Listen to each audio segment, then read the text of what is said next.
زارعی هستم، موبایل کاج. هر کی خاصیت خربزه رو برام کامنت کنه $100 بهش جایزه میدم. زارعی هستم، موبایل کاج.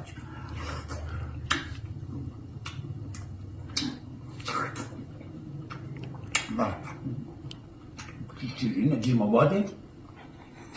وای دهنت صدا نده، وای دهنت صدا نده، تو رو خدا نمیخواد $100 بخوره تو سرت. چرا اینجوری خربزه میخوری؟ چرا اینقدر ملچ ملوچ میکنی؟ لامصب میخوای بخوری، حداقل میخوای اینجوری با صدا بخوری، ویدیو نکن. میخوای بخوری تو خلوت خودت. میدونی همونجا که پرسیدی گفتی آقا هر کسی خواص خربزه رو برای من کامنت بکنه من به $100 میدم، همونجا یه کار لازم نبود برای ما اینقدر ملچ ملوچ کنی.